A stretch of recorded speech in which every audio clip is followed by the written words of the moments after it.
সীমান্তে পুশিনের আরো খবর জানাতে হবিগঞ্জ থেকে যুক্ত আছেন আমাদের সহকর্মী শাকিল চৌধুরী। শাকিল, নিশ্চয় শুনতে পাচ্ছেন, এখনো পর্যন্ত কতজন বাংলাদেশিকে ফেরত পাঠিয়েছে বিএসএফ এবং সীমান্তে এখন সবশেষ পরিস্থিতি কি দেখছেন, নিরাপত্তা ব্যবস্থা কেমন, সব মিলিয়ে জানাবেন।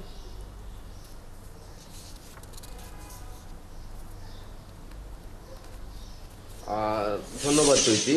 আসলে গত রবিবার ১৯ জন নারী পুরুষ শিশু সহ ১৯ জনকে হবিগঞ্জের চুনারুঘাটের যে কালেঙ্গার সীমান্ত আছে সেই সীমান্ত দিয়ে বাংলাদেশে ভারত থেকে ঠেলে পাঠানো হয় বাংলাদেশে।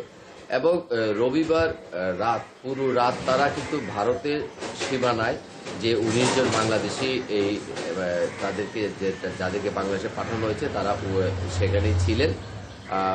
এবং সোমবার ভোরবেলা ভারতের কাটা তারের বেড়া খুলে যে গেট আছে সেই গেট খুলে বাংলাদেশে ঠেলে পাঠানো হয়। এবং যারা এই বাংলাদেশে প্রবেশ করেছেন তাদের সঙ্গে কথা বলেছি, তারা বলছেন যে তারা হরিয়ানায় প্রায় ১৯ বছর যাবৎ ইট ভাটায় শ্রমিক হিসেবে কাজ করছিলেন এবং অন্যান্য পেশায় তারা ছিলেন।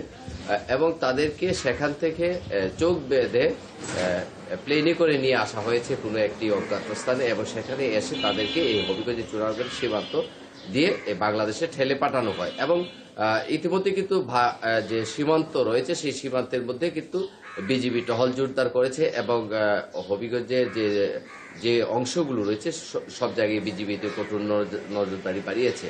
এবং যাদেরকে বাংলাদেশে ঠেলে পাঠানো হয়েছিল তাদেরকে ইতিমধ্যেই বিজিবি চুনারুঘাট থানা পুলিশের কাছে হস্তান্তর করেছে। পুলিশ তাদেরকে হবিগঞ্জ কোর্টে গতকাল সোমবারই প্রেরণ করে এবং সেখান থেকে আদালত তাদেরকে সেফ হোমে পাঠায়। এবং আজকে হবিগঞ্জ আদালত থেকে যে আদেশ দেওয়া হবে সেই আদেশ মোতাবেক পুলিশ ব্যবস্থা নেবে এবং তাদের যে পরিচয় তারা যে বলছে যে তারা কুড়িগ্রামের বাসিন্দা এবং সেই ব্যাপারেও পুলিশ খোঁজ খবর নিচ্ছে।